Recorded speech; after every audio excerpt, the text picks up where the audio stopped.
Bueno, voy a tratar de comentarles lo que hago yo, por qué lo hago, cómo lo hago y cómo podemos entre todos colaborar si queremos un país mejor. Lo que yo hago roza lo político, pero yo no soy político. No tengo nada contra los políticos, al contrario, como no tengo nada contra los arquitectos o los ingenieros. Yo no soy político, nada más. Soy médico de niños, entonces tengo una manera de ver las cosas propia del médico de niños. El médico de niños, en definitiva, ¿qué es? Es el abogado de los niños. Y bueno, si uno no estuviese para la defensa y la protección de las criaturas, mal podría llamarse médico de niños. Yo digo muchas veces, me apasiono y por ahí parece que estuviese enojado con alguien. Yo en realidad no me enojo con nadie. Creo que lo que debemos hacer es amar al errado y odiar el error. Ahí está la clave de la cosa. Si no, vivimos enfrentados con todo el mundo y eso no es correcto. No debe ser así. Amar al errado y odiar el error. Pero debemos reconocer en honor a la verdad que hemos cometido gruesos errores, si no la República Argentina, uno de los países más ricos de la tierra, no podría estar pasando por la situación que está pasando, en que el 30% de su población está debajo de la línea de pobreza. Eso es sorprendente, es curioso, llama la atención, no es correcto, no puede ser. No debemos permitirlo, así de simple. En una familia bien avenida, si uno de sus miembros está con problemas, y el resto tiene que estar preocupado. El resto tiene que estar ayudando, contribuyendo, colaborando, empujando o acompañando. Ser médico es justamente eso. Dicen que el médico trata si puede, cura a veces, pero acompaña siempre. Y bueno, ser médico, yo soy médico hace 40 años, así que es mi actitud de vida acompañar siempre. Me encuentro con una mujer muy pobrecita y le digo, hola, ¿cómo está Matilde? ¿Cómo le va? ¿Cómo está el Juancho? Y se puso a llorar ella, y lloró. Y la verdad que me preocupó, la veía acongojada llorar. Entonces la abrazo, ¿no? Y le digo, ¿qué le pasó al Juancho? Nada, doctor, me dice. Ah, bueno. ¿Y a usted qué le pasa? Nada. ¿Y entonces por qué llora? Porque hace 10 días que nadie me hablaba. ¿Se dan cuenta? Esa es la pobreza. Entonces, por ahí yo me saco un poco cuando me dicen, doctor, ¿pero qué podemos hacer? Yo que no tengo nada, no tenemos media hora para compartir con alguien que está sufriendo, viejo. Por favor. Entonces no tenemos nada, realmente. Uno cree que un pobre es una persona igual que nosotros, pero sin plata, y no es así. El pobre es pobre en familia, en educación, en amigos, en sueños, en fuerzas, en ideales, en introspección, en retrospección, en experiencia adquirida, y encima no tiene plata, es distinto.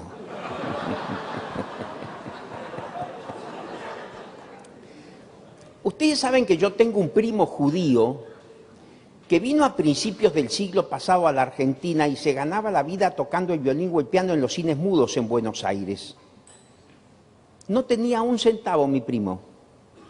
Lo poco que traía de Polonia se lo robaron en el mismo barco en que venía cuando la gente se enteró que este huerfanito venía solo.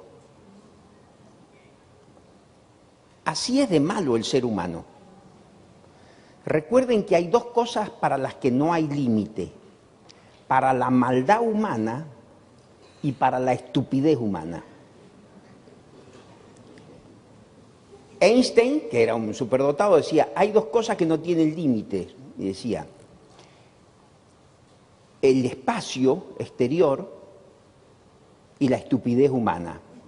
Ahora, del espacio exterior no estoy seguro, decía.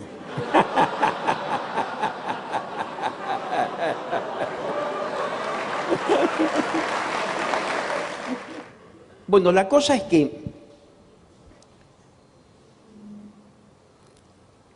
¿Qué hacía este niñito en Buenos Aires?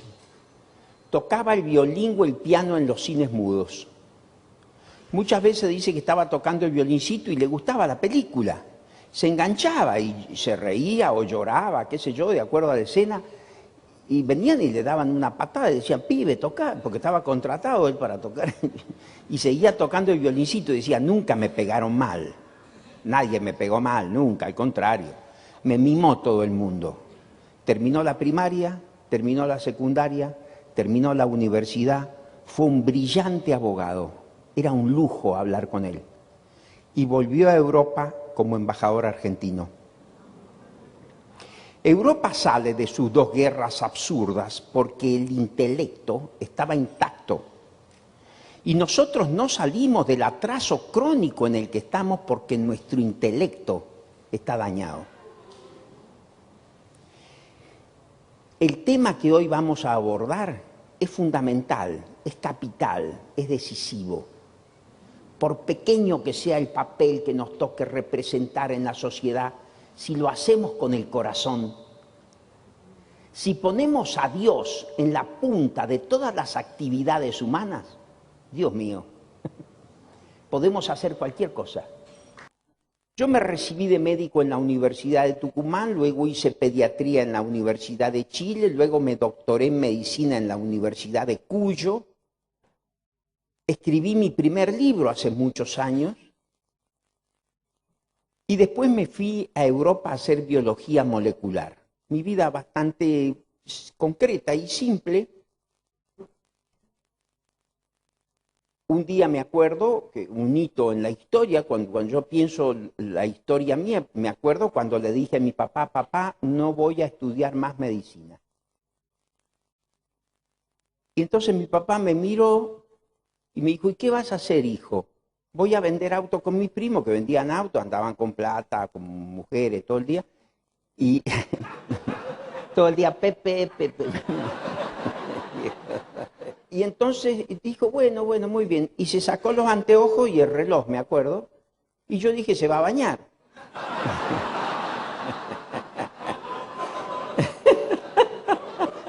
Eso es lo que yo pensé en ese momento. Bueno, y se armó una batalla campal en mi casa. A la que puse límite saltando por una ventana. Y nos dimos una vuelta a manzana con mi papá. Él venía con un plumero y yo corría, ¿no? Y todas las mujeres del barrio me decían, corre, nene, corre, porque... Bueno, esa noche me acuerdo que estaba de vuelta estudiando medicina, por supuesto. Y entraba mi papá con una guía de teléfono. Y ¡pah! Me la daba, le digo, si estoy estudiando. Y me decía, ya sabes, si querés otro cursillo de orientación vocacional, avísame. Y la verdad es que han pasado los años y yo voy a verlo al cementerio al papá. Y voy con todo respeto y con todo cariño porque él me aconsejó mejor que nadie. Tenía sus métodos el tipo. No eran ortodoxos. Pero lograba sus objetivos. Otro día le dije, papá, me voy a Italia. Entonces dijo él, ya me había recibido de médico yo. ¿Y a qué te vas, che? Digo, me voy porque hay la terapia intensiva, qué sé yo, empecé a hablar de terapia intensiva. Mirá vos, dijo el papá. Bueno, ya sos grande, dijo. Ya no necesitas pedir permiso. Y yo, ya que me dio esa posibilidad, avancé y le dije, por supuesto, papá. Entonces dijo, Esther, llamó a mi mamá, y medio se empezó a enrarecer un poco el aire. Y vino mi mamá, elogiándome mi mamá, ay, tan bueno que es el hijo, ya se ve que se venía algún conflicto. Me dijo, ¿tenés el pasaje? Por supuesto, saqué el pasaje, Fiumicino, mirá vos, lo agarró, lo rompió y le saltó encima el pasaje. Otra vuelta a manzana nos dimos. Y entonces él me dijo unas cosas increíbles en ese momento que ahora yo las reflexiono. Estoy hablando de hace 40 años. Yo empecé a trabajar en pobreza y desnutrición hace 20. Él me dijo, ¿a qué te vas a ir a Europa? A encandilarte con espejitos de colores. Acá hay miseria, hay pobreza, hay injusticia. Este es tu país, esta es tu patria. Andate a Chile, andate a Buenos Aires, aprende la realidad de Latinoamérica y cuando seas un hombre maduro, anda a Europa. Me fui a Chile. Me parecía que no iba a aprender nada. Yo fui muy buen alumno. Muy bueno fui en la universidad. Y los chilenos me demostraron en 15 días que no sabía nada de medicina, que tenía mucho que aprender y que ellos tenían un proyecto organizado, fantástico. Así salieron de la desnutrición. Ahí lo conocí a Fernando Monkeberg. Por gusto, si hace mucho que no van a Chile, les pido que vayan y vean lo que es Santiago. Cuando yo llegué a estudiar hace 40 años a Santiago era una aldea. Hoy es increíble. Es sorprendente lo que han logrado. Bueno, finalmente me fui a Europa a hacer biología molecular en la clínica universitaria de la Universidad de Navarra. No se puede creer. Es una cosa espectacular. La calidad y la calidez con que tratan a los enfermos. El trato humano, tierno, personalizado. El llamar al enfermo por su nombre. Esas cosas que parecen estúpidas son muy importantes. Sobre todo cuando uno está infirmus, no firme, enfermo. Que entren y le digan, ¿cómo está Carlos? ¿Cómo le va? ¿Qué tal? ¿Cómo amaneció hoy? Eso es fantástico. O cuando uno sale de un ascensor y dicen, ¿a dónde va? Voy al departamento de no sé cuánto. Lo acompaño, dice una persona. Qué bien, qué lindo amaneció hoy. Vio qué bonitas se ven las montañas. Venga, acérquese, mire qué bonito se ve de acá. Es fantástico. Entonces uno relaja de esa tensión que siempre tiene dentro de los hospitales, porque nadie va al hospital porque está bien, o estamos enfermos o tenemos a alguien que está enfermo. Así que siempre está rodeado nuestra visita de preocupación.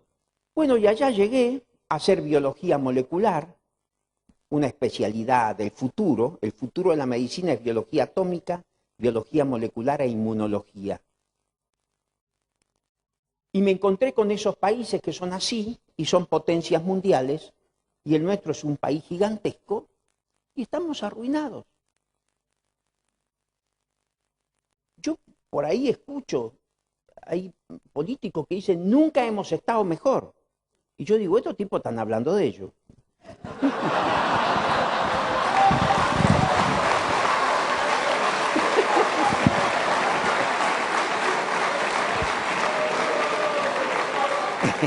Y es cierto lo que dicen.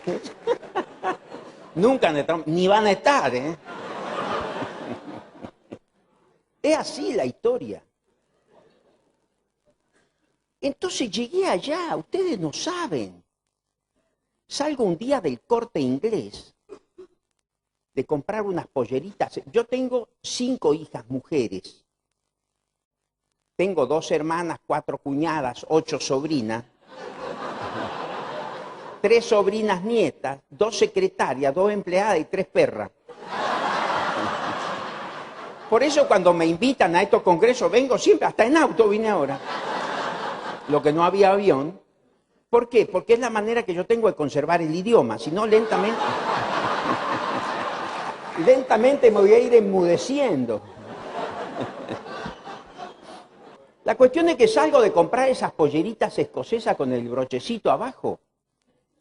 Y bueno, encantado de la vida, salía con un bolso de tela de avión, compré una cartera a mi mujer, una cartera para mi mamá, y en un rapto de generosidad le compré un secador de pelo a una cuñada mía que es investigadora y siempre anda despeinada. Un secador chiquito así de bolsillo. La cuestión es que salía feliz de la vida con mi bolso y algo me llamaba la atención. Iba caminando por la Gran Vía y algo me llamaba la atención. Irían 1000 personas caminando delante mío. ¿Saben qué era? La cantidad de gente con zapatos nuevos. Entonces me paré en una placita chiquita, me senté en un banco y me puse a mirar a la gente vestida, cosa que normalmente yo no hago. Yo me preocupo de cómo me visto yo, pero cómo está el de enfrente no me interesa. No es una cosa que yo me fije en eso. Me puse a mirar, todos bien vestidos, mujeres con colores que yo no conocía, hombres con traje verde hoja, con corbata y camisa al tono, zapatos combinados. Yo no veía zapatos combinados de mi papá, que falleció cuando las Malvinas. Entonces me vino como una depre, así digo, ¿qué nos pasó? Si el nuestro es un gran país. ¿Qué nos pasó? Por favor. Cuando nace la República Argentina en el año 1853 era el último orejón del tarro del concierto latinoamericano internacional. 800.000 habitantes y el 80% analfabetos. En el año 1869, cuando asume el presidente Sarmiento, pide el primer censo nacional. 1.800.000 habitantes en el 69 y el 87% analfabetos. Entonces Sarmiento, tan vilipendiado. Yo soy de la época en que se nos insinuaba cantar en el himno a Sarmiento, Sarmiento inmoral, ¿eh? Ojo, ¿eh? Y uno se prendía porque no conoce nada. Entonces, Sarmiento dice, quiero una reunión del gabinete de ministros para esta tarde. Se reúnen los ministros y dice, señores, vamos a trazar la política de Estado para los próximos 100 años en la República Argentina. Educar, educar, educar, escuelas, escuelas, escuelas, hay que hacer de la patria una gran escuela. ¿Saben qué hizo este hombre, el Sarmiento inmoral? 1.117 escuelas públicas. No le pintó las puertas, no. No le arregló la humedad a 1.100, no. Hizo de la nada 1.117 escuelas públicas, 400 escuelas privadas. El telégrafo a Europa, el telégrafo a los Estados Unidos, el telégrafo a Chile. 1.000 kilómetros de vía férrea. El colegio militar, la escuela naval, la prefectura naval, la marina mercante, el Banco Nacional, el Banco de la Nación Argentina, la Subsecretaría de Agricultura, la Subsecretaría de Ganadería, la Academia de Ciencias de Córdoba, el Observatorio Astronómico de Córdoba, que fue el primer observatorio astronómico del hemisferio sur del planeta, se fue. Y cuando se fue a vivir con su hija Faustina, porque no tenía casa. No sé si soy claro. Se olvidó de robar.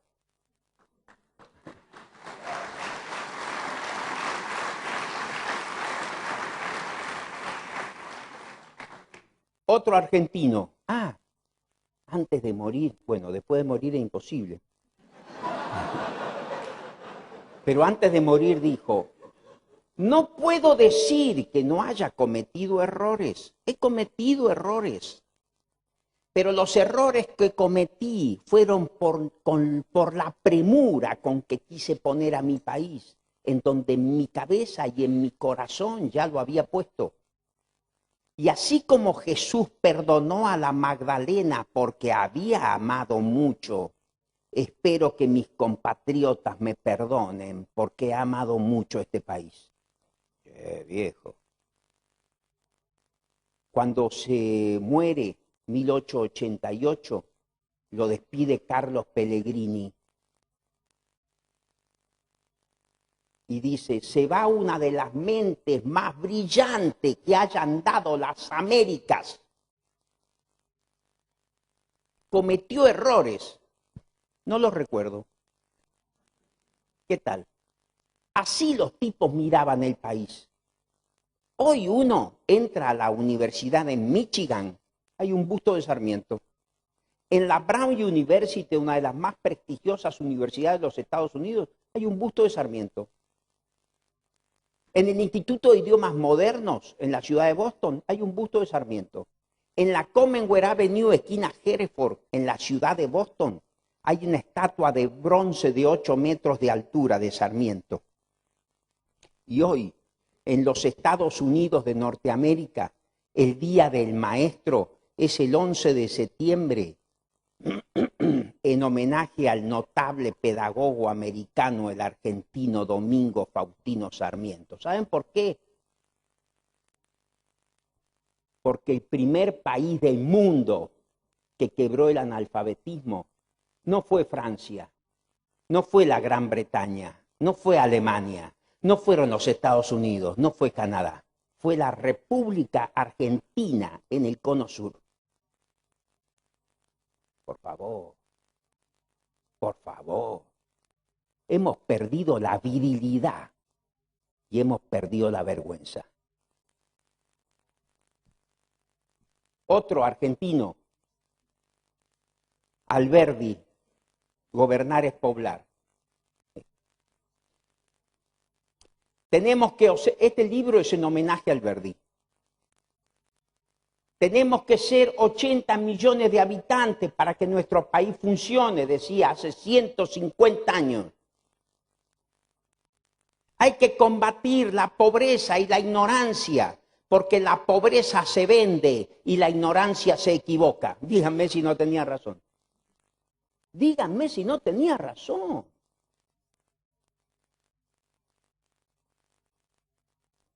Así llegamos al 1900.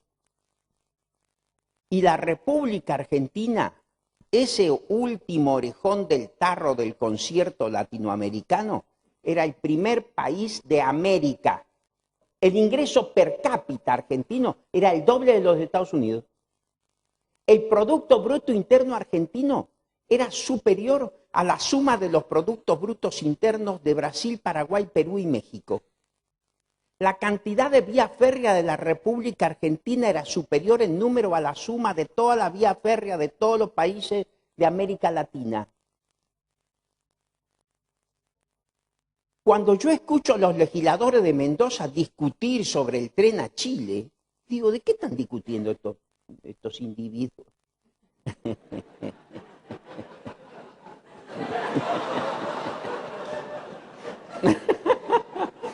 Nunca hay que hablar mal porque por ahí se le escapa. Pero se dan cuenta, ¿de qué discuten si yo viajé 20 veces a Chile en tren? ¿De qué me están hablando a mí? En 1895 teníamos tren a Chile. En 1905 el tren a Chile llegó, el tren de Chile llegó al límite. Nosotros ya habíamos llegado al límite, 10 años antes. En 1913, cuando se hizo el subterráneo, había subterráneo en Moscú, París, Londres, Nueva York y Buenos Aires. Cuando el Banco de Boston decidió abrir su primer sucursal en el mundo, la abrió en Buenos Aires. Cuando el Rockefeller Center se empezó a construir, el Cabana ya existía.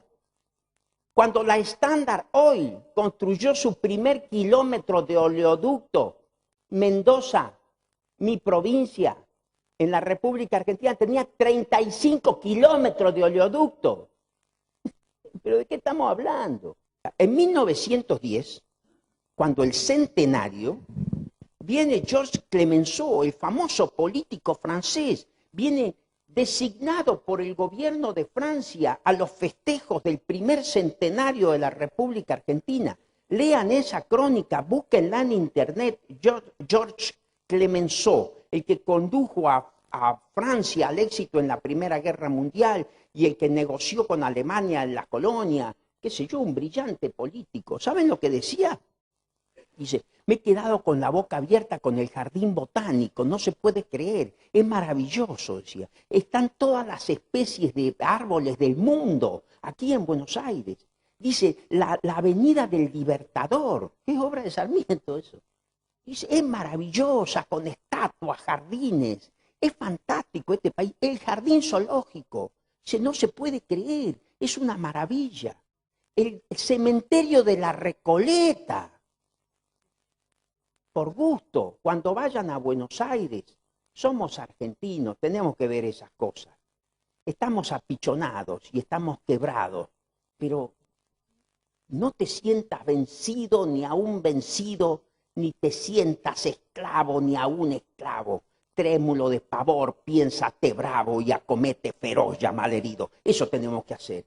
Vayan al cementerio de la Recoleta y hagan la recorrida a los monumentos de los presidentes argentinos y se van a encantar. Vayan a ver Lelutier, vayan a ver algún espectáculo, vayan al circo, qué sé yo, hagan lo que quieran. Pero vayan a ver el cementerio de la Recoleta, porque es fantástico. Tenemos que volver a rescatar esos amores, esas pasiones, esos entusiasmos que tuvieron nuestros mayores, nuestros abuelos, nuestros bisabuelos, que amaron este país y que le dieron todo a este país. Esos hombres maravillosos que iban de la función pública sin un peso, entraban más pobres que antes, pero es así la historia. Si vos buscas oro, no tenés bronce. Y si querés bronce, no tenés oro, viejo, pero eso no, esos metales no se amalgaman. Es así la historia.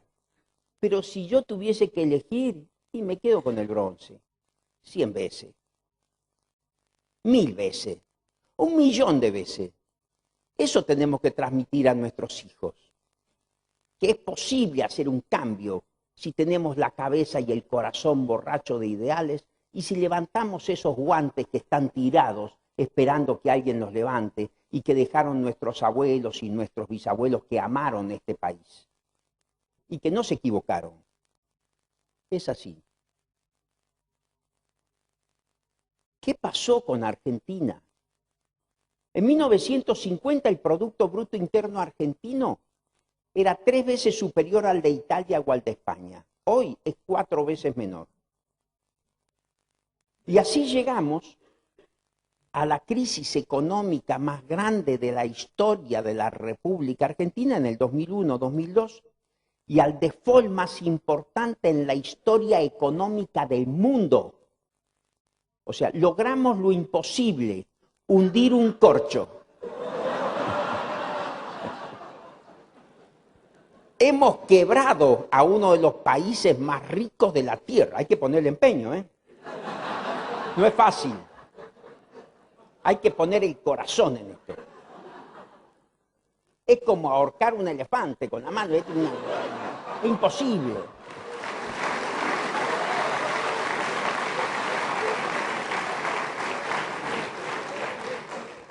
¿Sería posible hacer algo que funcione? Todo ha cambiado mucho. La realidad en Europa hoy también es de terror. El cuadro de situación es preocupante, dicen hoy los europeos. Se acabaron los grandes relatos. Hay un crepúsculo del deber, una generalización del conformismo, una ética mínima, indolora, acomodaticia. La luz de la razón titila débilmente en una bruma enorme que hay. Y la inmensa llanura de la verdad, que otrora fue una pradera, hoy es un pedregal. El arte sirve para programar sensaciones. Da lo mismo un cuadro de Zurbarán, una escultura de Murillo, un óleo del Greco, un western o una película pornográfica. Es lo mismo. Todo es lo mismo en esta imbecilidad en que vivimos, donde el imbécil máximo es la televisión. La televisión es la escuela de imbecilidad, superficialidad y tilinguería más grande que conozco. Evocar valores. Un tipo que evoca valores, guarda, este tipo es peligroso. Se opone al consenso, es un fanático, es un dogmático. El lenguaje de hoy es hipotético. Me acuerdo un día una juez de aquí de Córdoba se opuso al aborto y salieron con los tapones de punta y dijeron, fundamentalista religiosa, le dijeron, terrorista sanitaria. Y eso que había dicho, no lo maten, ¿no? Ella había dicho.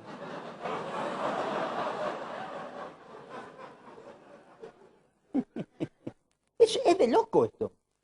Entonces te dan vuelta y te atacan a vos de lo mismo que ellos deberían avergonzarse. Es de loco. Es sorprendente cómo han dado vuelta el argumento y el mensaje y la defensa de las cosas. Por eso escribí ese libro. Porque ahora se viene el aborto. Y cuando en una sociedad una madre permite que se despedace a su hijo, y cualquier cosa puede pasar. Cualquier cosa. O sea, ¿qué espero yo? ¿No? Cualquier cosa.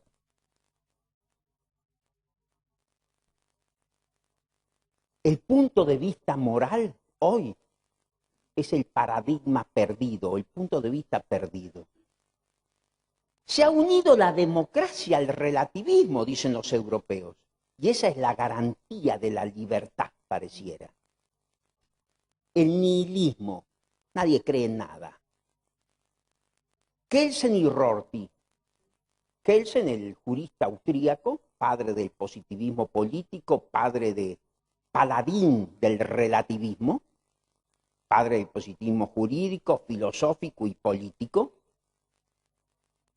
cuando hace la referencia al Evangelio según San Juan de la muerte de Jesús, dice, ese era un demócrata. ¿Quién? Le preguntan. Pilato.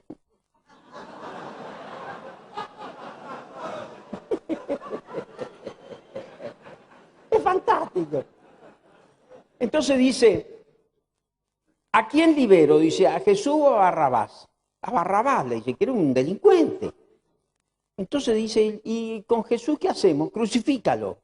Entonces él dice, pero ningún mal ha hecho, crucifícalo, le dice la gente. Entonces él se acerca y dice, ¿qué es la verdad? Y va y se lava las manos y lo entrega.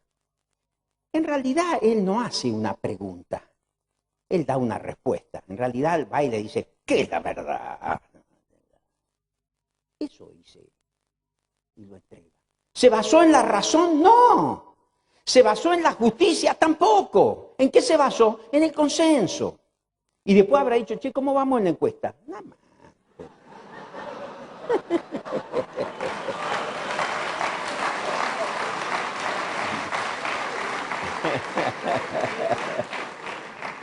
Es fantástico. Claro, Pilato presidente. Pero no te quepa duda, si viviese.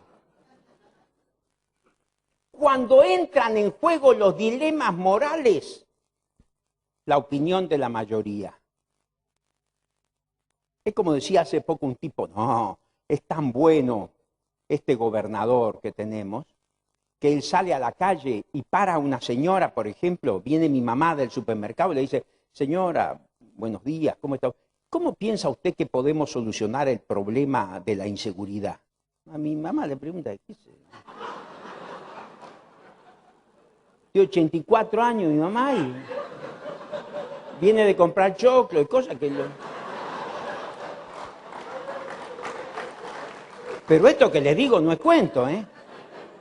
Es como si yo me paro en la puerta del Hospital Español de Mendoza y digo, tengo aquí un enfermo en terapia, ¿cómo cree usted que debo atenderlo? Es necesario creer en la firme convicción de que no hay que creer en nada. Eso dice Kelsen. Es fantástico, es sorprendente, es destructivo, es diabólico eso. El punto de vista moral no puede perderse jamás. No debe perderse porque no es un punto de vista más, es el punto de vista. Cuando hay dilemas morales, insisto, vamos a la opinión de la mayoría, porque en definitiva la mayoría es la que me da el poder. ¿Cómo está? Todo está alterado y carcomido, podrido. Rorty va más lejos todavía, el norteamericano, ya no el jurista austríaco, este es el norteamericano. ¿Y qué dice Rorty? Valores, convicciones, principios, por favor. Estamos aquí para pasarla bien. Caiga quien caiga, cueste lo que cueste. Fíjense, ¿quién me quita lo bailado? ¿Cuántas veces hemos escuchado eso nosotros? Roba pero hace. ¿Cuántas veces hemos escuchado eso? Es como si yo digo, mi mujer es prostituta, pero miren los cuellos cómo me los tiene.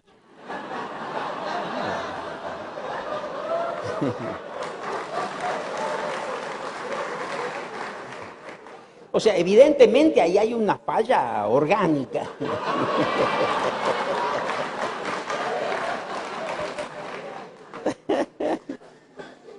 Dice,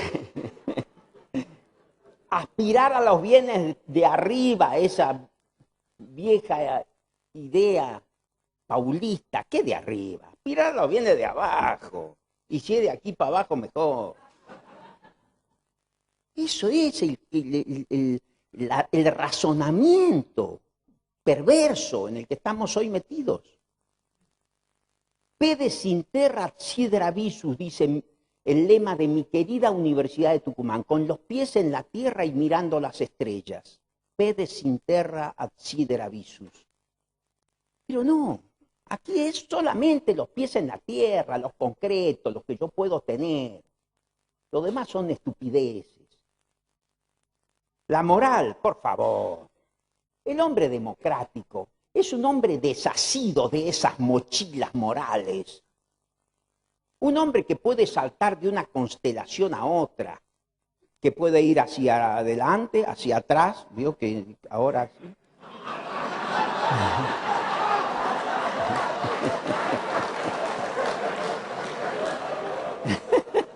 Y sobre todo hacia los costados. Yo no fui... ¿Qué pasó con nosotros? ¿Qué pasó? Y el que no piensa así es un intolerante y es un antidemocrático, un tipo peligroso, ¿eh? La moral se ha separado de la democracia y se ha separado la esencia ética del hombre, porque nosotros somos seres éticos, porque somos seres finitos. ¿Y qué es la ética? Es la manera de aprovechar el tiempo, de optimizar el tiempo, de ganar tiempo, de perpetuarse en el tiempo, de ir más rápido detrás de nuestra misión. ¿Para qué estamos aquí? Para pasarla bien. ¿No será que estamos para algo más importante, más digno, más noble, más grande, más elevado? El crecimiento biológico del hombre un día termina. Yo, por ejemplo, hace más de 25 o 30 años que uso 41. Ya termino el crecimiento biológico. Más bien voy a ir involucionando. Pero el aprendizaje humano, filosófico, la formación del hombre como hombre, eso no termina nunca. Hasta el último minuto de nuestra vida vamos a estar aprendiendo cosas y perfeccionando cosas. Lo que hacemos mal lo debemos hacer bien y lo que hacemos bien lo tenemos que hacer mejor. Esa es la idea. El punto de vista moral, insisto, no es un punto de vista más dentro de estos puntos de vista. Es el punto de vista que marca las fronteras de los pactos posibles, el horizonte de incondicionalidad. Hay cosas que no se pueden hacer. Matar a un hombre, sea así o así como yo. Es lo mismo es un hombre. Condenar a un inocente, liberar a un culpable, torturar a un detenido, utilizar información del Estado en beneficio propio. No se pueden hacer esas cosas. Muchísimas más, por supuesto. Ningún argumento, ni filosófico, ni doctrinario, ni político, ni geográfico, ni de ningún tipo se puede esgrimir para hacer estas atrocidades.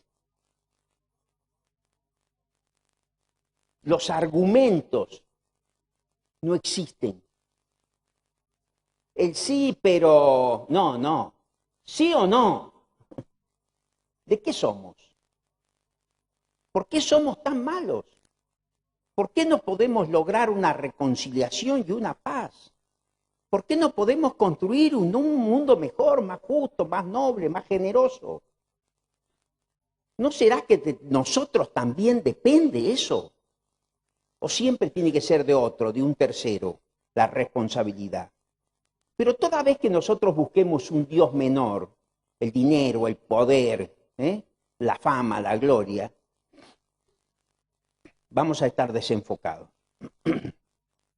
El pudor, el orden, la disciplina, no es moral burguesa, como decía Nietzsche. Es lo que corresponde. Hay que tener pudor, hay que tener orden y hay que tener disciplina. Todo el día hablamos valores, faltan valores en la sociedad y es mentira. Lo que faltan son virtudes, porque valor es lo que se declama, pero virtud es lo que se encarna. Yo puedo hablar de la solidaridad, ese es el valor. ¿Soy solidario? Esa es la virtud. A ver, ¿por qué digo que lo soy? ¿Qué es la solidaridad? Pero llegará el día en que todos entiendan que hay una sola manera de salir de la extensa red de violencia y odio con que está envuelto el mundo, que es el retorno a la solidaridad, donde los más ricos ayudan a los más pobres, donde los países más ricos ayudan a los países más pobres a desplegar sus potencialidades para tener igualdad de oportunidades. ¿Quién dijo eso? El monumental Papa Pío XII en el año 44. El patriotismo, el valor. ¿Soy patriota? La virtud. ¿Qué es el patriotismo? Reconocer lo que la patria nos ha dado y nos da, contribuir al mantenimiento de los valores que representa y hacer nuestros los afanes nobles de todos los hombres de todos los países de la tierra. Cuando Albert Sabin, judío polaco, inventa la vacuna Sabin, la Sabin, para mí es un orgullo patriótico, aunque no sea judío ni sea polaco, pero toda la familia humana da un salto gigantesco hacia adelante detrás de la figura de ese hombre colosal que donó sus derechos de autor a todos los países del mundo para que la vacuna sea gratuita. ¿Cuántos aeropuertos conocen ustedes que se llamen Sabin? ¿Cuántos puentes internacionales? ¿Cuántas carreteras? ¿Cuántas ciudades? Ninguna. Ni la van a conocer. Pero sí yo conozco un puesto internacional que lleva el nombre de un ministro que murió en una pileta de natación cuando jugaba con dos nenas. Pero no con dos nenas, con dos nenas. Tiene su mérito el tipo, ¿no? Pero para ponerle el nombre a un puesto internacional me parece mucho. La teoría de la relatividad que fue hecha para el universo físico, se la metió en el universo espiritual, por eso que estamos todos desorientados. Porque ahora no hay adelante, no hay atrás, no hay arriba, no hay abajo, es un caos, ¿eh? No hay referencia, no hay dirección.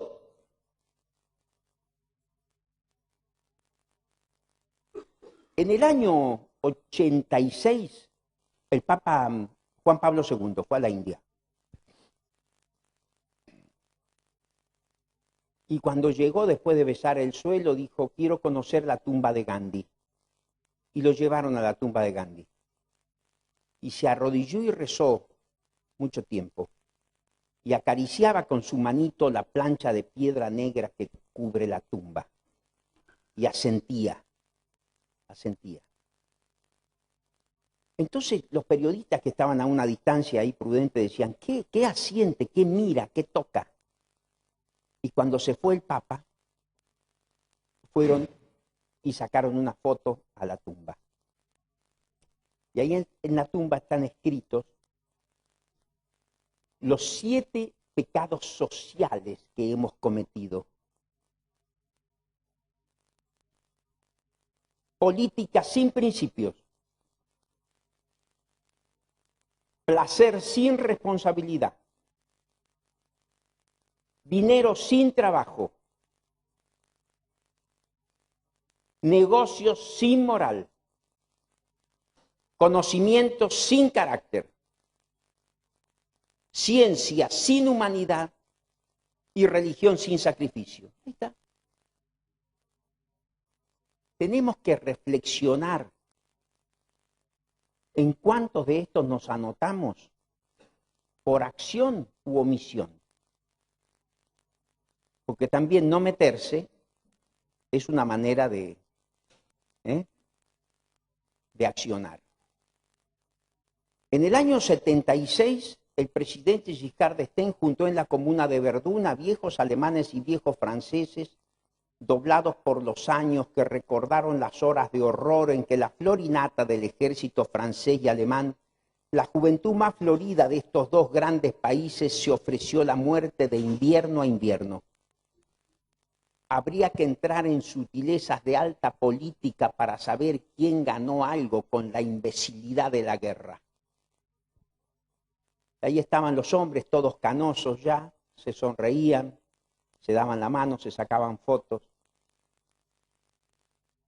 Entonces decía el articulista, ¿qué tienen los hombres de la guerra que no tienen los hombres de la paz? ¿Por qué cuando la guerra llama uno es capaz de dar un hijo, que son sus ojos, y cuando los hombres de la paz llaman uno no es capaz ni de meterse la mano al bolsillo? ¿Por qué para odiar nos ponemos tanto y para querer nos ponemos tan poco? ¿Por qué razón? ¿Por qué somos así? ¿Sería posible organizar algo que funcione? ¿Qué hicieron los japoneses después de la guerra? Les tiraron 2 bombas atómicas. La gente se evaporaba del calor que desarrollaban esas 2 monstruosidades. Entonces dijeron, ¿quiénes son los mejores en acero? Los suecos. El 10 de los suecos va a ser el 0 nuestro. O sea, el mejor acero que fabrican ellos, ese va a ser nuestro punto de partida. ¿Y quiénes son los mejores en óptica? Los alemanes. El 10 de ellos será el 0 nuestro.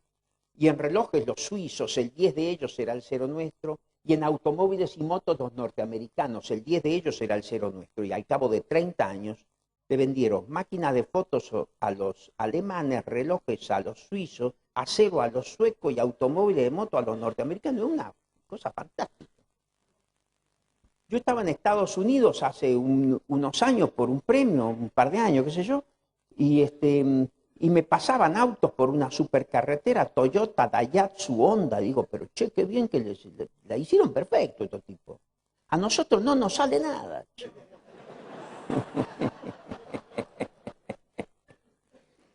¿Sería posible organizar algo que funcione? Entonces dijimos, ¿quién es el mejor del mundo en desnutrición? ¿Quién es el mejor del mundo? Monkeberg. El 10 de Monkeberg va a ser el 0 nuestro. Pero no pasaron 30 años, pasaron 3 años. Hicimos el primer hospital de recuperación de desnutridos de la República Argentina y el primer centro de prevención de desnutrición del mundo. Nos dimos cuenta que la desnutrición es el resultado final del subdesarrollo. De nada sirve que alimentemos a un chico si lo devolvemos al ambiente hostil del que proviene. A los 15 días estamos de vuelta alimentando a un chico. No, dijimos, si queremos quebrar la desnutrición, lo que debemos hacer es un abordaje integral de la problemática social que le da origen a la extrema pobreza. Educación nutricional, educación para la salud, lactancia materna, jardín maternal, jardín infantil, estimulación temprana, escuela de arte y oficio, programa de educación agraria, lectoescritura para analfabetos, ropero familiar, club de padres, escuela para padres, documentación y legalización de la familia, alcoholismo, inmunizaciones, e hicimos el primer centro de prevención de desnutrición del mundo.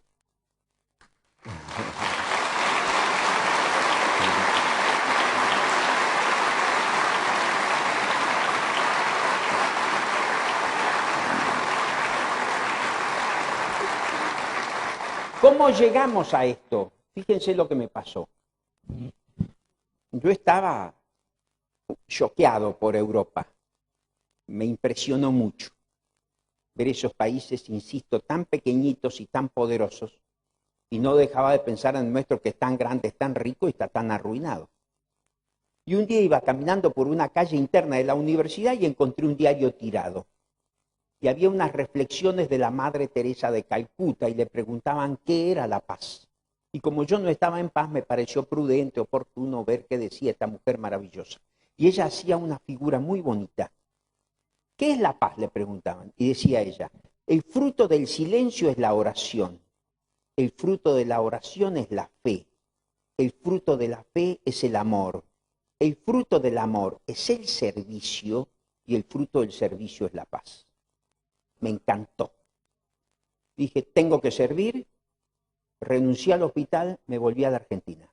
Renuncié al hospital maravilloso en el que hacía biología molecular, el futuro de la medicina. Llegué aquí de vuelta a Mendoza, sabía que tenía que servir, pero no sabía ni a quién ni cómo. 3 meses después volví a Europa, me contrataban. Y en este segundo viaje lo escuché al Papa, en una homilía preciosa el 17 de mayo del 92. O sea, hace 19 años, hace como 20 días atrás, pero 19 años atrás. 19 de mayo del 92. Beatificación de quien hoy es San José María, dijo el Papa, ocúpense de los más pobres, de los más necesitados. Servir, decía la Madre Teresa, a los más pobres, decía el Papa. Yo le digo a mi mujer, ¿quiénes son los pobres? ¿Cuándo digo pobres? Cuando tenés chicos con problemas neurológicos. Me voy a dedicar a debilidad mental. Renuncié de vuelta a Europa. O sea, evidentemente soy una calamidad yo para las oportunidades. Y me volví. Organizamos un curso sobre debilidad mental e invitamos al profesor Monkeberg de Chile. Y vino Monkeberg y habló de la única debilidad mental que se puede prevenir, de la única que se puede revertir, de la única que es creada por el hombre, que es la del desnutrido. Y ahí nos enteramos que en América Latina existe un 40% de familias que viven pobreza crítica y un 20% de familias que viven pobreza absoluta, que es esa pobreza que no le posibilita a un individuo ganar todos los días lo que necesita para comer, y que eso compromete a 60 millones de niños. 60 millones de niños en América Latina tienen sus necesidades básicas insatisfechas. 60 millones de niños no podrán servirse a sí mismos y tampoco podrán servir a los demás. 60 millones de niños serán un pesado lastre para que estos países despeguen. La principal riqueza de un país es su capital humano. Y si ese capital humano está dañado, el país no tiene futuro. Si nosotros queremos futuro, tenemos que tener cerebros intactos para poder educarlos. ¿Cómo se hace una gran nación? Haciendo 5 cosas. Primero, preservar el cerebro dentro del año. Segundo, educar ese cerebro. La educación es una semilla maravillosa, pero toda semilla para fructificar necesita un sustrato. Y el sustrato anatomofisiológico, anatomofuncional, donde se siembra la educación es un cerebro intacto. Si no tengo cerebros intactos, no tengo qué cosa educar. Pero si yo tengo cerebros intactos y luego los educo, si más tarde simultáneamente pongo cloacas, agua corriente y caliente y luz eléctrica en cada casa argentina, si hago esas 5 cosas, tengo una potencia en 30 años. Pero para eso hay que dejar de pensar en las próximas elecciones y empezar a pensar en las próximas generaciones.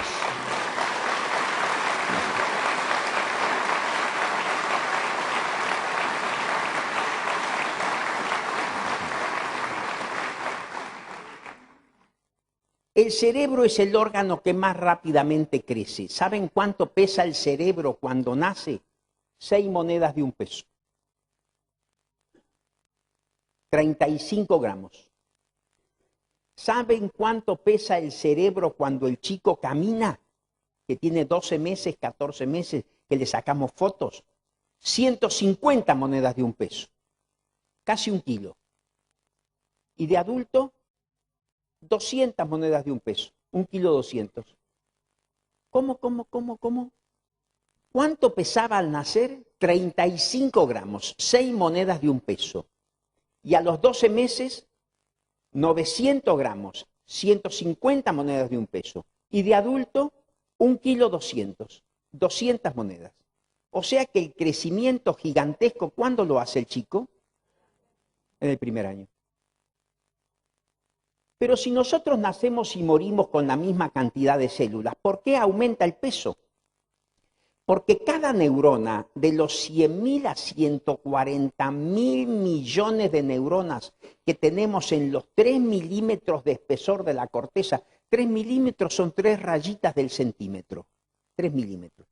De los 100.000 a 140.000 millones de neuronas, como las estrellas del cielo, que tenemos en los 3 milímetros de espesor de la corteza, cada una emite hasta 15.000 cables. Si hay buena alimentación, 50%, y buena estimulación, 50%. Si yo estimulo adecuadamente y alimento adecuadamente, tendré un cerebro cableado. Luego esos cables se interconectan con los otros cables de las otras neuronas y le dan a un individuo la rapidez mental, la capacidad de relación, de asociación, la memoria, la experiencia. Decimos qué culto, qué fino, qué inteligente, muy cableado. O si no decimos qué torpe, qué bruto, qué ojo, poco cableado. Eso lo decía mi abuela en mi casa cuando decía, este tipo es de pocas luces, poco cableado. O este tipo es brillante. Mi abuela no sabía nada de microscopía electrónica, pero discernía. Vieron que esa gente discernía. Hoy nosotros no sabemos discernir. Antes rompía un vidrio, te daban una patada y después te rompían el chancho y tenías que pagar el vidrio. Esa era la... O sea, vos pedías disculpa, la culpa, pero después estaba la pena que tenía que ponerte por el vidrio. Bueno, eso todo el mundo lo entendía muy bien. Cuando daba un pelotazo a la señora de al lado, tenía que ir a pedirle perdón a la señora y después pagarle el vidrio. La culpa y la pena. Bueno, ahora un chico rompe un vidrio, no sabemos si llamar al psicopedagogo, avisarle a la psicóloga, decirle al novio del padre, no sabemos, ¿no?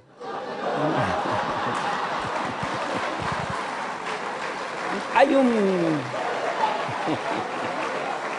Está alterado todo. Está alterado, está mal, estamos mal. Mi abuela tenía cosas preciosas, yo la recuerdo con mucho cariño, decía, venga hijo, venga, párese ahí. Y me paraba y decía, la gente bien no es la que viste bien, habla bien, vive bien o la pasa bien. La gente bien es la que hace el bien. Punto. Se terminó. Esa era la tenía clara. Y así eran las cosas antes. Discernían. Nosotros hemos perdido esa capacidad. Hace un mes atrás estuve en Buenos Aires. Yo estoy a cada rato en Buenos Aires, pero hace un mes atrás me pasó una cosa tremenda. Aterriza el avión, eran como las 10 de la noche, y llamo a mi hija José. Tengo una hija que es abogado, que tiene 27 años y que está haciendo un máster en magistratura allá. Y le digo, hijita, acabo de aterrizar, voy en el taxi y te paso a buscar. Bajá, que en 5 minutos estoy en tu casa. Y en 5 minutos estuve en la puerta, ahí estaba paradita con su colita de caballo y camina, se le mueve la colita, un plato. Entonces entramos a un restaurante. Y en el restaurante estaba todo congelado, que ya lo comentamos, Pedro, con vos la vez pasada en Buenos Aires. Estaba todo congelado. Una mujer por comer, un hombre por cortar, un mozo por servir, otro que estaba revoleando una pizza, se había quedado con la mano quieta y la pizza le envolvía el brazo. Todo estaba petrificado, todo el mundo así, mirando un televisor.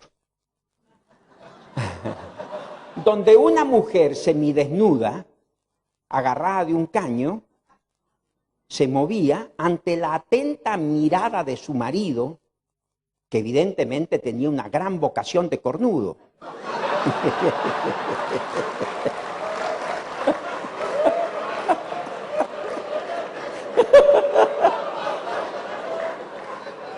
Si no, no se explica eso. Merecía la mejor suerte ese hombre. Y me acordé de un dicho que decía un tío mío: si ogni cornuto, decía, si cada cornudo portassero un lampone, llevara una lámpara, mamma mía, qué iluminaciones. O sea, si a vos te toca, pero andar buscándola, viejo.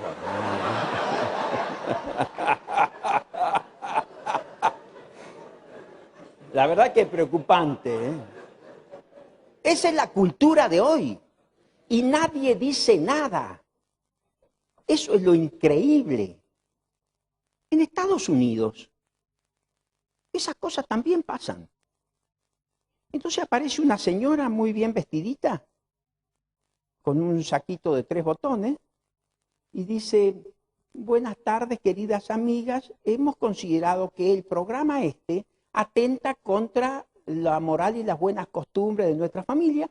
Por lo tanto, como los auspiciantes son tal y tal, les pido a las damas de Boston, socias del club de madres de no sé qué, que no compremos estos productos en los próximos 3 meses. Se acabó, en 15 minutos se cae el programa. Tienen una conducta. Saben cuál es su poder. Nosotros no hacemos nada. Nos están prostituyendo a nuestros hijos y nadie dice nada.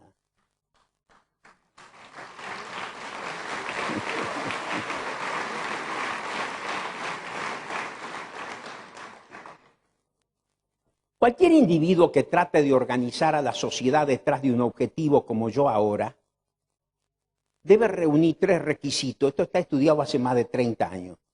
Debe tener una determinante circunstancial que le sea favorable, debe tener valores y debe tener compromiso. Una determinante circunstancial que le sea favorable. El problema, ¿existe el problema? Sí. ¿Lo podemos quebrar? Lo debemos quebrar. Primera cosa. Segundo, valores, que yo creo que son virtudes, como decíamos recién. ¿Detrás de qué ando yo? ¿Por qué vengo de tan lejos a esta charla? ¿Qué busco? Yo tengo un sueño. Mi sueño es ver un gran país, una gran nación, grande, rica, poderosa, donde todos vivamos 100 veces mejor. Los que hemos aprendido a leer y escribir en este país querido, tenemos la obligación moral de hacer que cada uno de nuestros niños pueda desplegar su potencial genético para tener igualdad de oportunidades. Debemos terminar con el aborto indigno, con la prostitución infantil, con la pornografía infantil, con el maltrato infantil, con las enfermedades infantiles, con el trabajo infantil que mutilan el rostro de nuestra civilización.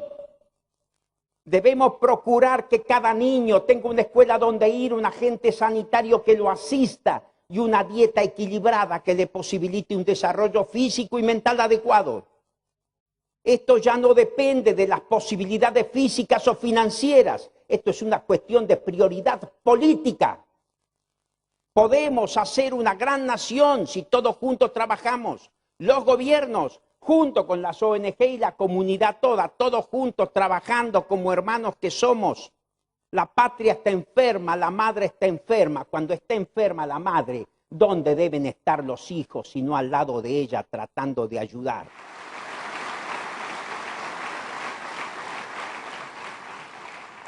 Vivir no es solo existir, sino existir y crear.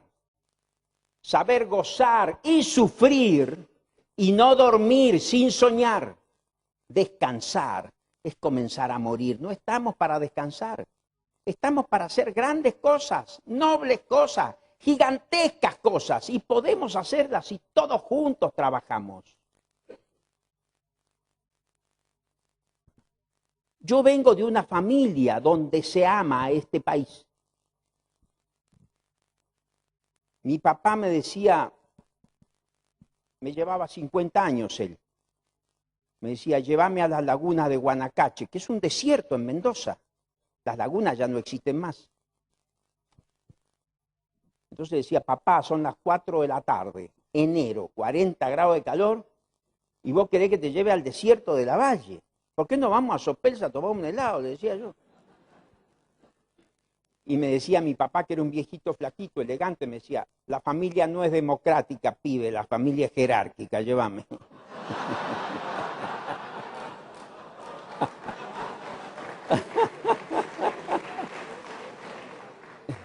Entonces lo llevaba el papá y se bajaba ahí, que es un páramo. Y me decía, hijo, tenés que querer estas piedras y estos sauces porque nos dieron todo. Nosotros no éramos nadie. Nosotros somos prisioneros de guerra portugueses. Vinimos hace 230 años a la Argentina a luchar en Colonia del Sacramento, ahí frente a las costas del Uruguay, y nos trajeron prisioneros a las lagunas de Guanacache. Y este país nos dio todo. Nos dio casa, comida, trabajo, educación. Donde entramos la gente nos quiere y nos respeta. Aquí está enterrado tu abuelo, tu bisabuelo, tu tatarabuelo y tu chosno. Y ahora está enterrado mi padre y ahora está enterrada mi mujer. ¿Por qué quiero esto yo? Porque esta es mi patria. Patria no viene de plata, patria viene de pater.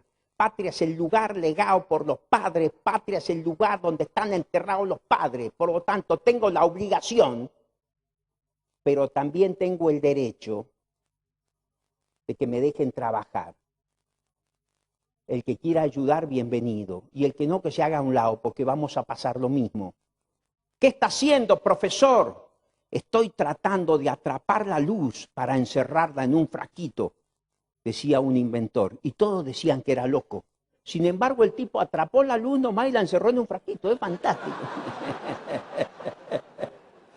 Si sueñas, si crees en los sueños, corres el riesgo de poder lograr. Nosotros tenemos un sueño, una gran nación, grande, rica, poderosa, donde se iguale hacia arriba, no hacia abajo, donde todos los chicos tengan educación secundaria completa. Eso es un país. Por favor. Y por último, compromiso, una determinante circunstancial que le sea favorable, virtudes y compromiso. La gente normalmente se involucra, pero no se compromete. Hay un ejemplo muy gracioso que dice, cuando uno come huevos con jamón, el jamón es de chancho, el chancho se comprometió para que yo coma jamón, está ahí el tipo. En cambio la gallina se involucró, nomás puso un huevito y anda lo más campante.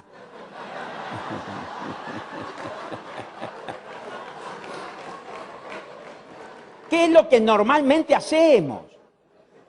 Entonces me dicen a mí, muy bueno lo suyo, doctor, no le afloje. Por ejemplo, la manera de colaborar del tipo.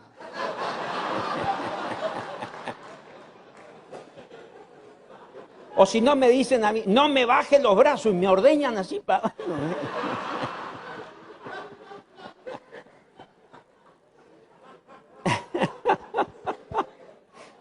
O si no me dicen, doctor, muy bueno lo suyo, tengo una heladera para donarle.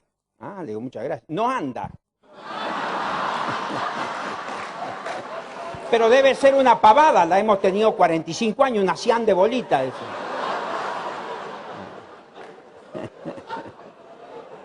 ¿Cuándo la va a ir a buscar? Ah, encima la tengo que ir a buscar. No, no.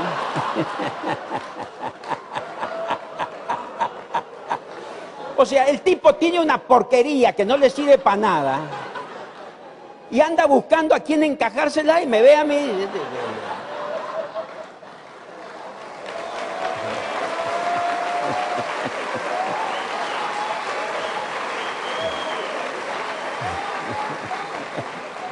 O si no me dicen, doctor, qué bueno que muy bueno lo suyo, doctor. Mire, tengo una cuñada, está en tratamiento psiquiátrico en este momento porque ha querido matar 2 veces al jefe. Me encantaría que trabaje con usted. Digo,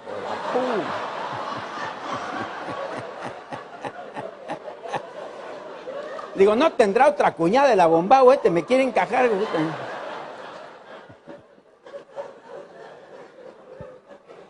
O si no me dicen, doctor, cuando me jubile. ¿Cuándo nos jubilamos y aquí ganamos 400 mangos? O si no me dicen, doctor, cuando mis hijos sean grandes. ¿Cuándo los hijos son grandes? Ahí hace 2 años le digo a mi mamá, mamá, no voy a poder ir a tu cumpleaños porque no me sale el avión. Y dice mi mamá, ¿y dónde está mi hijito? Estoy en Buenos Aires. Ay, hijo, dice, tenga cuidado al cruzar la calle. Porque para mi mamá yo soy chico. Así que cuando los hijos sean grandes, no laburaría nunca, mi vieja. Entonces. Yo le puse jamón a esto. Renuncié al hospital. Me quedé sin sueldo, jubilación, obra social, salario familiar, licencia, vacaciones, aguinaldo, antigüedad. Hipotequé mi casa. Me fundí. En mi casa no había papel higiénico. No había champú. Yo tengo 5 hijas mujeres. ¿Saben lo que es no tener champú? Les compraba un Gran Federal Marfil y andaban con todas las chuzas duras, las niñas. Pero mantenía 200 chicos.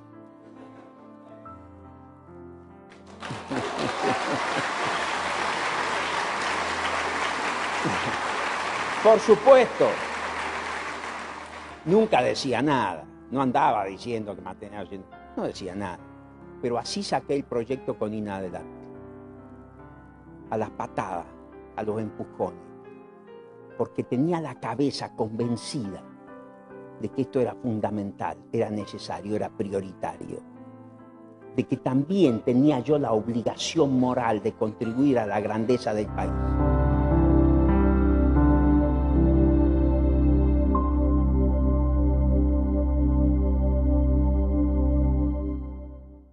Terminó la primaria, terminó la secundaria, terminó la universidad, fue un brillante abogado, era un lujo hablar con él. Y volvió a Europa como embajador argentino. Europa sale de sus 2 guerras absurdas porque el intelecto estaba intacto. Y nosotros no salimos del atraso crónico en el que estamos porque nuestro intelecto está dañado. El tema que hoy vamos a abordar es fundamental, es capital, es decisivo. Por pequeño que sea el papel que nos toque representar en la sociedad, si lo hacemos con el corazón, si ponemos a Dios en la punta de todas las actividades humanas, Dios mío, podemos hacer cualquier cosa. Yo me recibí de médico en la Universidad de Tucumán, luego hice pediatría en la Universidad de Chile, luego me doctoré en medicina en la Universidad de Cuyo. Escribí mi primer libro hace muchos años y después me fui a Europa a hacer biología molecular. Mi vida bastante concreta y simple. Un día me acuerdo, que un hito en la historia, cuando yo pienso la historia mía, me acuerdo cuando le dije, traía de Polonia, se lo robaron en el mismo barco en que venía, cuando la gente se enteró que este huerfanito venía solo. Así es de malo el ser humano. Recuerden que hay dos cosas para las que no hay límite: para la maldad humana y para la estupidez humana. Einstein, que era un superdotado, decía, hay dos cosas que no tienen límite, y decía, el espacio exterior y la estupidez humana. Ahora, del espacio exterior no estoy seguro, decía.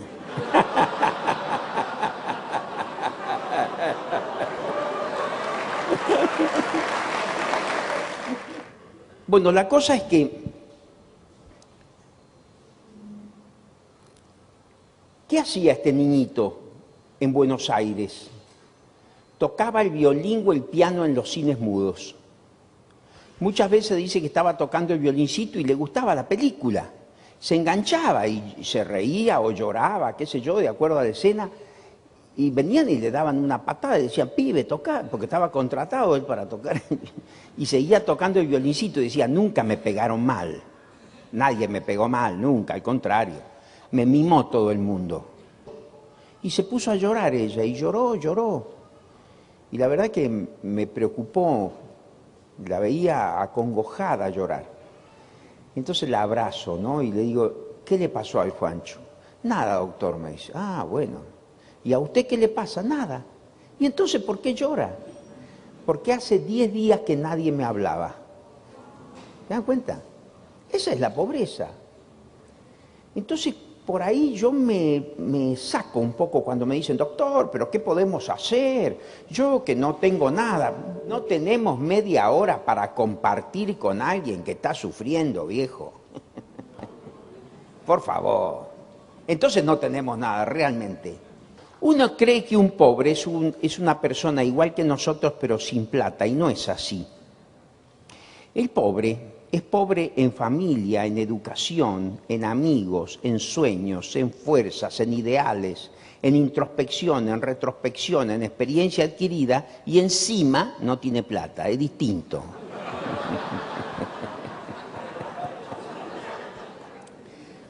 Ustedes saben que yo tengo un primo judío que vino a principios del siglo pasado a la Argentina y se ganaba la vida tocando el violín o el piano en los cines mudos en Buenos Aires. No tenía un centavo mi primo. Lo poco que clave de la cosa. Si no, vivimos enfrentados con todo el mundo y eso no es correcto. No debe ser así. Amar al errado y odiar al error. Pero debemos reconocer en honor a la verdad que hemos cometido gruesos errores. Si no, la República Argentina, uno de los países más ricos de la tierra, no podría estar pasando por la situación en que está pasando, en que el 30% de su población está debajo de la línea de pobreza. Eso es sorprendente, es curioso, llama la atención, no es correcto, no puede ser. No debemos permitirlo, así de simple. En una familia bien avenida, si uno de sus miembros está con problemas, y el resto tiene que estar preocupado. El resto tiene que estar ayudando, contribuyendo, colaborando, empujando o acompañando. Ser médico es justamente eso. Dicen que el médico trata si puede, cura a veces, pero acompaña siempre. Y bueno, ser médico, yo soy médico hace 40 años, así que es mi actitud de vida acompañar siempre. Me encuentro con una mujer muy pobrecita y le digo, hola, ¿cómo está Matilde? ¿Cómo le va? ¿Cómo está el Juancho?